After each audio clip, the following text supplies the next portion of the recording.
Hi, and welcome to the show. Subscribe at kevinmd.com/podcast. Today, we welcome back Muhamad Aly Rifai. He is an internal medicine physician and psychiatrist. Today's KevinMD article is The Use of Artificial Intelligence in the Enforcement of Healthcare Regulations. Muhamad Aly, welcome back to the show. Thank you for having me. So let's jump straight into this article. But before talking about it, what led you to write it in the first place? So I have been on the receiving end of investigations and prosecutions Mm. by the United States Department of Justice and the Department of Health and Human Services, the Office of Inspector General. And during this prosecution, I discovered that the Department of Justice, as well as the Office of Inspector General for the Department of Health and Human Services, had been using artificial intelligence to basically target physicians who are outliers. Specifically, my area of expertise, even before the advent of COVID and telehealth, I was doing telehealth. And I was an outlier because there was nobody else that was doing telehealth. I was also doing psychiatric services to rural nursing homes in Pennsylvania. So, unfortunately, the precogs of the artificial intelligence caught me because I was an outlier. But the artificial intelligence software did not recognize that I was the only one that was providing these services and there was no comparators. So that kind of really prompted me into trying to dig in deeper into the subject of artificial intelligence. And some of the things that I discovered were very shocking, and I detailed that in the article. All right. And before talking about that article, for those who aren't familiar with your story, just tell us what kind of accusations that the Department of Justice levied against you. So the Department of Justice indicated that I was billing for services that were not provided. Not that we actually didn't see the patient, we actually saw the patient, but we provided specialized psychiatric services to severely ill, psychiatrically ill individuals who are in rural nursing homes in Pennsylvania. The government said that we were just providing the bare bone services, while in reality, we were providing detailed and very specialized services, and they could not distinguish that the AI basically picked me up because I was an outlier. I was the only one providing services and there were no comparators.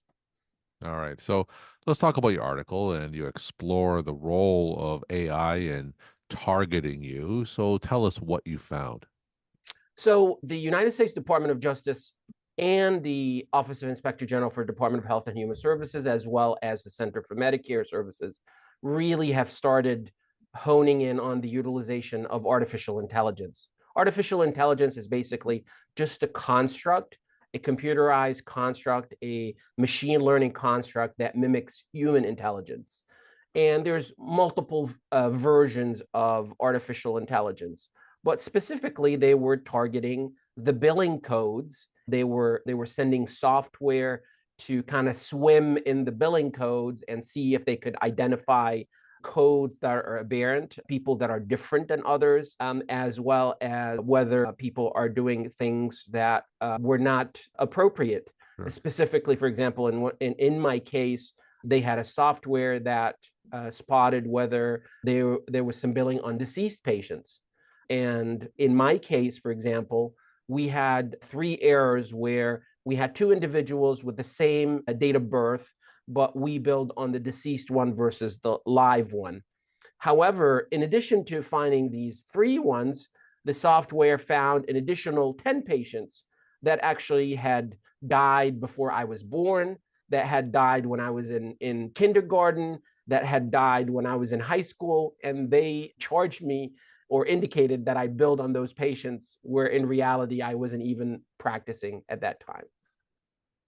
So when you brought up these rebuttals and inaccuracies, what was the response that you received? A response of embarrassment and lack of explanation. And actually, the jury was very sympathetic to those findings. And that was one of the factors that they decided to come back with a verdict of not guilty, because they realized the inaccuracy of the software that the government was using and that it was basically 80-90% inaccurate and that it was in its infancy. And this is one of the reasons that made me write about this topic. Now, is your case an outlier scenario? For the most part, when the government uses artificial intelligence to look for potential fraud, is it pretty good in most cases, or is your case the norm? My case is the norm, is a typical. The software, the artificial intelligence is not ready yet. It hasn't learned.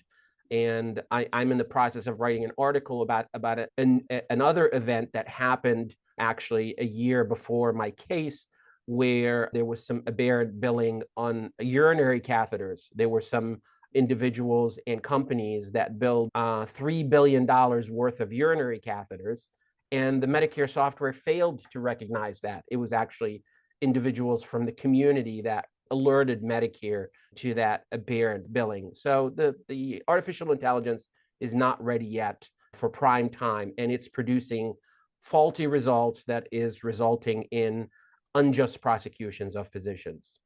Now, do you have any insight as to the technology behind the artificial intelligence and perhaps an explanation why it's not as accurate as it should be? Sure, sure. So number one, it is in its infancy. So it is still learning.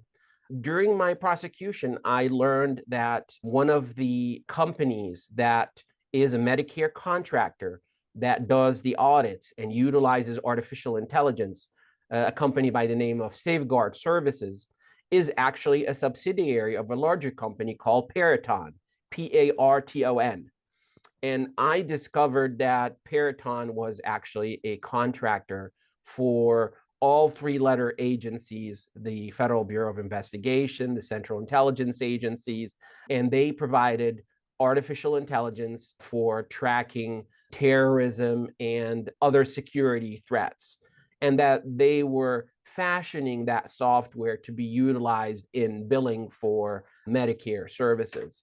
So when you look at what they advertise, it kind of gives you pause, gives you the heebie-jeebies. You're like, oh my God, they're doing this to target physicians in billing for Medicare. So it's not so it software that is used for other purposes being tailored to probe for billing abnormalities in the Medicare billing system.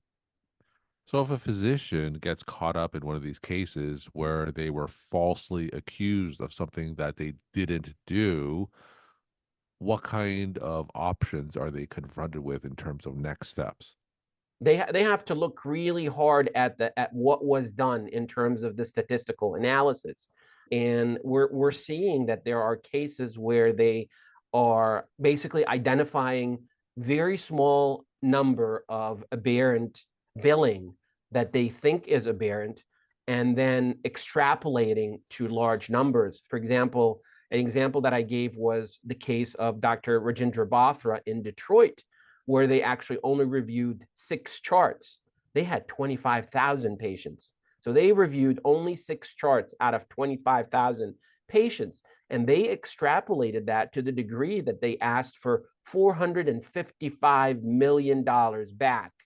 Dr. Rajendra Bothra was found not guilty after the experts that they brought in kind of uncovered these issues with artificial intelligence being used to conflate and inflate the findings from the Department of Justice.